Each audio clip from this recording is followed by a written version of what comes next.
America, Israel, ఇరాన్ల మధ్య యుద్ధం తీవ్ర రూపం దాలుస్తోంది. మరిన్ని ప్రాంతాలకు విస్తరిస్తోంది. ఇరాన్కు మద్దతుగా మిలిటెంట్ గ్రూపులు కూడా రంగంలోకి దిగడంతో ఉద్రిక్తతలు మరింత పెరిగాయి.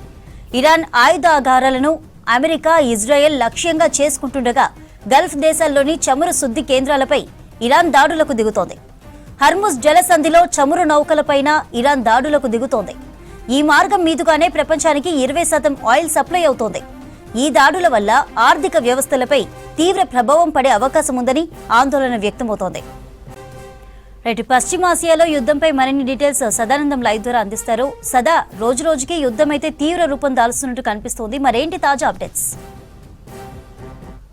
ఇజ్రాయెల్, యుఎస్ అండ్ ఇరాన్ మధ్య జరిగే యుద్ధం గంట గంటకు పెరుగుకుంటూ పోతుంది కానీ ఎక్కడా తగ్గట్లేదు.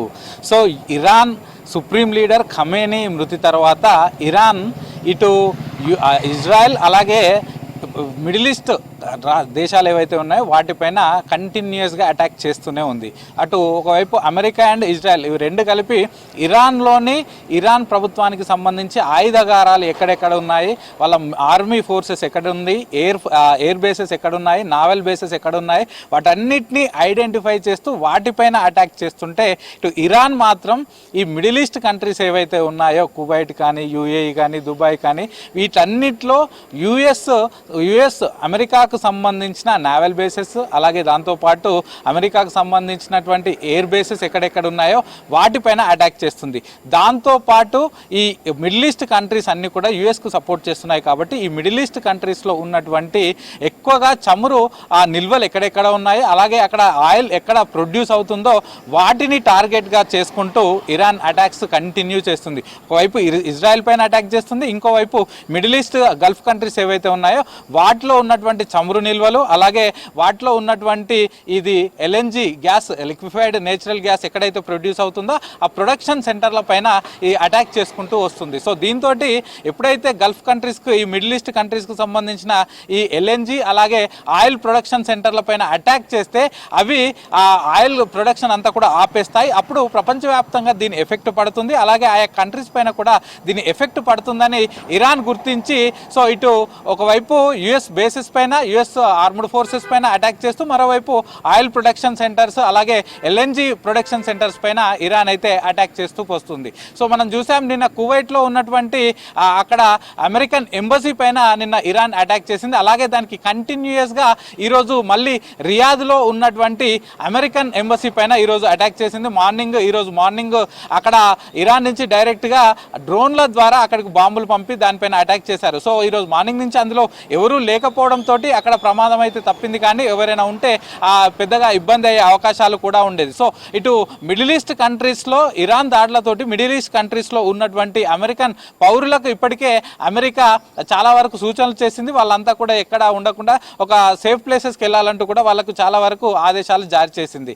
ఇక మరోవైపు ఇటు యుద్ధానికి సంబంధించి ఏమైనా తగ్గుతుందా అంటే చర్చలకు మేము ఎక్కడా కూడా సిద్ధంగా లేదంటూ ఇరాన్ ప్రభుత్వం ప్రకటిస్తుంది. ఇరాన్ అయితే అటు అమెరికా చర్చలకు సిద్ధంగా ఉన్నాం, లేకపోతే ఇంకా భారీ భీకర యుద్ధం చూడాల్సి ఉంటుందంటూ అమెరికా చెప్తుంది. కానీ ఇరాన్ మాత్రం మేము ఎక్కడా తగ్గేది లేదు, మేము అమెరికాతోటి చర్చలకు మేము సిద్ధంగా లేవని ప్రకటిస్తుంది. ఎందుకంటే వాళ్ళ సుప్రీం లీడర్ ఖమేనీని చంపేశారు, అలాగే తమ దేశంలో ఉన్నటువంటి ఆర్మ్డ్ ఫోర్సెస్ పైన అటాక్స్ కంటిన్యూ చేస్తున్నారు. కాబట్టి మేము ఎక్కడా యుద్ధానికి తగ్గే సమస్య లేదని చెప్తున్నారు. ఇటు ఇజ్రాయెల్, యుఎస్ చేస్తున్న వారికి వాళ్ళకు సపోర్టెడ్గా ఇటు జర్మనీ, ఫ్రాన్స్లు కూడా సిద్ధపడ్డాయి. సో ఇటు యుఎస్కి మేము సపోర్ట్ చేస్తామని చెప్తున్నది, కానీ బ్రిటన్ మాత్రం మేము వాళ్ళకి ఎవరికి సపోర్ట్ చేయబోమని చెప్తుంది. ఇక ఈరోజు మనకు లేటెస్ట్గా అందిన ఇష్యూ ప్రకారం, లేటెస్ట్గా అందిన న్యూస్ ప్రకారం ఇరాన్కి చైనా సపోర్ట్ చేస్తుంది.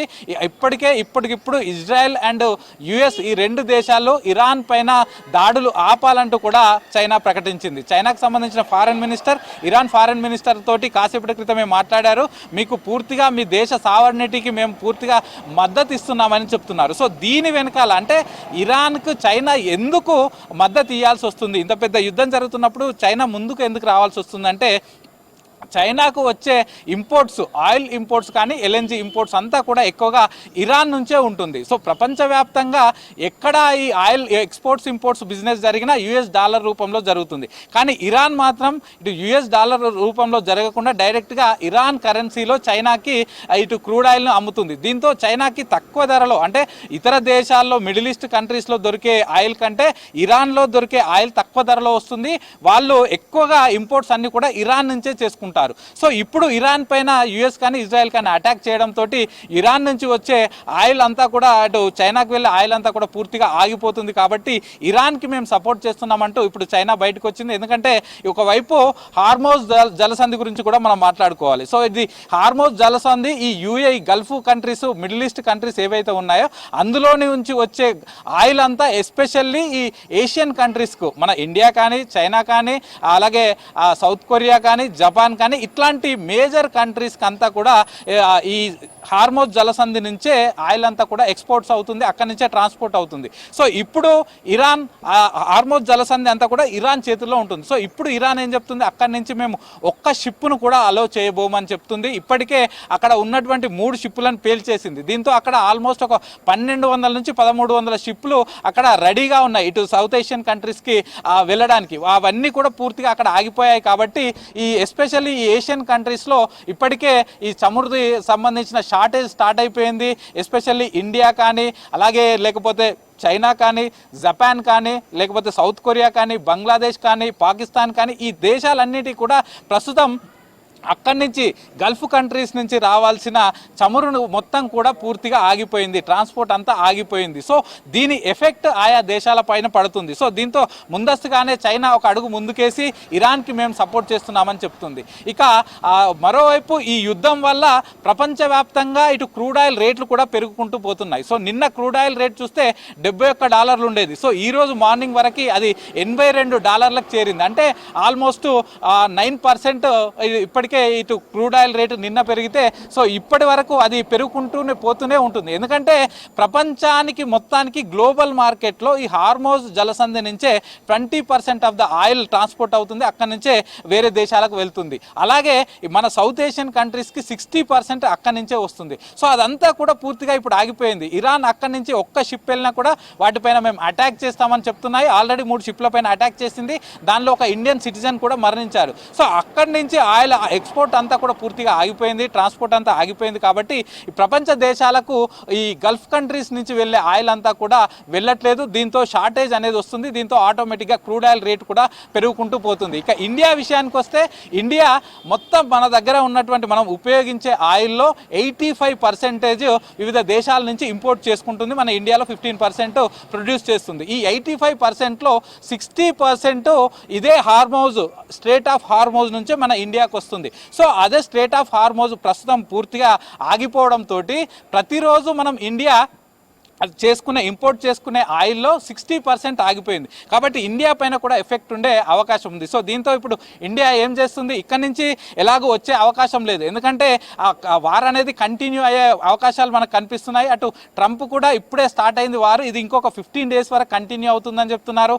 ఇరాన్ వాళ్ళు కూడా మేము తగ్గేదే లేదు, ఎక్కడా కూడా మేము చర్చలకు వచ్చే ప్రసక్తే లేదని ఇరాన్ వాళ్ళు చెప్తున్నారు. కాబట్టి ఈ వార్ ఇలాగే కంటిన్యూ అయితే స్ట్రేట్ ఆఫ్ హార్మోజ్ ఇంకా కంటిన్యూస్గా క్లోజ్ ఉంటుంది. సో మనం ప్రత్యామ్నాయం వెతుక్కోవాలి. కాబట్టి ఇప్పుడు రష్యా వైపు ఇండియా చూస్తుంది. రష్యా నుంచి ఆయిల్ ఇంపోర్ట్ చేసుకోవడానికి రష్యా తోటి నెగోషియేషన్స్ కూడా ఇండియా స్టార్ట్ చేసింది. ఇక చైనా విషయానికి వస్తే చైనా కూడా వాళ్ళు ఇంపోర్ట్ చేసుకునే దాంట్లో 70% వాళ్ళు యూటిలైజ్ చేసే ఆయిల్ 70% వాళ్ళు కూడా మొత్తం ఇంపోర్ట్స్ చేసుకుంటారు. వాళ్ళు కూడా స్ట్రేట్ ఆఫ్ హార్మోజ్ నుంచే వాళ్ళకి ఎక్కువగా పోతుంది. ఎస్పెషల్లీ ఇరాన్ నుంచి వాళ్ళకి ఎక్కువగా వస్తుంది.